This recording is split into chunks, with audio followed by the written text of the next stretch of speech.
Ngayon po ay magluluto tayo ng pansit at ang ating pong ingredients sa ating pansit canton ay bawang, sibuyas at saka po ninitnit na manok.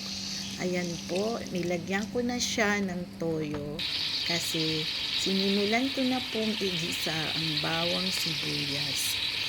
Ngayon po ay isinama ko na ang manok at saka toyo. At ngayon ay inilagay ko na rin ang mga gulay. Ang mga gulay ko po ay broccoli, carrots, at saka po red bell pepper. At meron na din po siyang mushroom. Ayan po. Hinalo-halo ko lang siya. Halo-halo hanggang sa maluto po siya. Kailangan half cook lang po ang gulay para hindi siya labog. Ayan. So, hintayin muna natin po siya na maluto hanggang sa maayos. Ayan. Nagdagdag po ako ng kaunting toyo kasi kulang po siya. Medyo dry. At ngayon po, habang hinihintay ko siya maluto, pinupukpuk-pukpuk ko na po yung bawang. Ayan. Huwag pupukpukin ng ulo, bawang laang. Ayan. So, pinuhin siya hanggang maaari. Ayan, dadagdagan ko na siya ng paminta. Ang paminta po ay nagpapasarap sa pansit. Masarap po siya, ang amoy niya at saka yung aromatic odor po niya ay napakaganda. Ayan, napakabango po. Ayan, so ngayon hinintay ko siyang maluto. Ngayon naluto na siya, tapos nag-separate ako ng ibang gulay para hindi siya malabog. So, nilagyan ko na ng tubig hanggang sa kumulo at dinagdag ko na rin yung pansit. Kailangan po kumukulo ang tubig in a high heat para hindi po maging masyadong yung starchy flavor po ng pansit ay hindi po lalabas. So, ayan, kailangan po ng constant haluin po ng haluin ang pansit para even po ang pagkaluto niya. Ayan, ang akin pong pansit ay pansit canton. Hindi po ako naglahok ng bihon. Kasi ang gusto po ng aking anak ay pansit canton. So, ayan, hinalo-halo ko siya. At ngayon na naman po ay yung ini-separate kong gulay ay ilalahok ko na. I-add ko na po siya para maging lalong masarap. So, kailangang half cook yung gulay para hindi masyadong malabo. So, ihalo po siya ng maayos.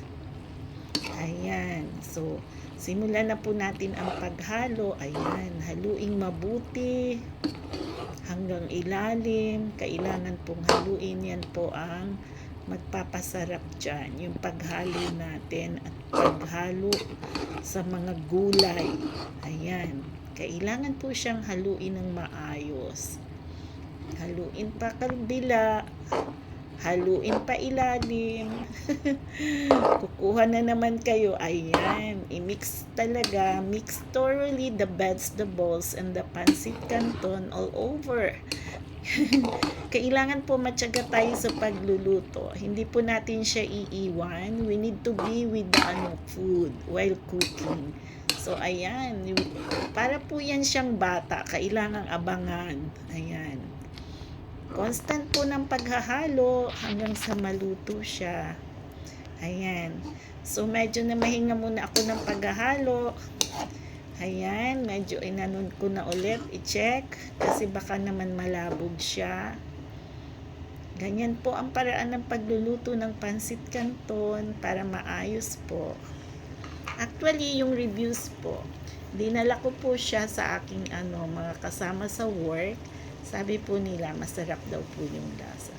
So, nag-add din po ako ng olive oil sa katapusan para hindi naman po yung lasa niya. Medyo starchy. Masarap po ang may kaunting olive oil sa end po. Ayan. Kasi hindi naman po ako talaga naglalagay ng madaming mantika sa aking mga niluluto. At ang ginagamit ko po usually ay olive oil sa aking mga menu. Ayan. So, malapit na po siyang maluto.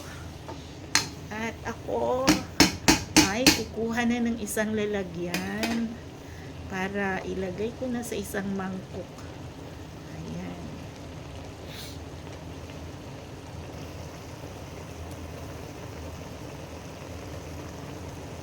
Nilagyan ko na pa pala ng paminta. Ayan. Masarap kasi ang paminta sa pansit. Kailangan talagang maglagay ng paminta kasi yung, alam niyo yung flavor ng paminta sa pansit habang kinakain nyo, lalo siyang sumasarap. Agree po ba kayo? Ayan.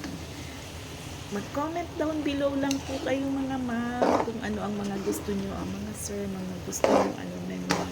Lulutuin natin. Ayan. Ipakita ko po sa inyo how to cook it.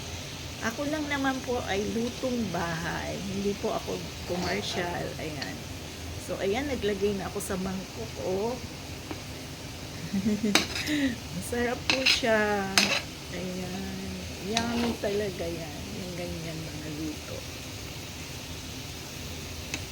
So, abangan niyo po ako sa iba ko pang mga menus na ipapakita sa inyo. Ano po kayo, mainggan yung magluto, yung mga nanay sa bahay na kagaya ko, ayan, na nagluluto sa mga anak everyday. So, ganyan po tayo mga nanay, kailangan po tayo ay maging practical, everyday po tayo magluluto para sa mga anak natin, para po sila naman ay maging masaya. So, hanggang dito na po lang. Let's eat na. Ciao! Enjoy the food. Goodbye! See you on my next vlog.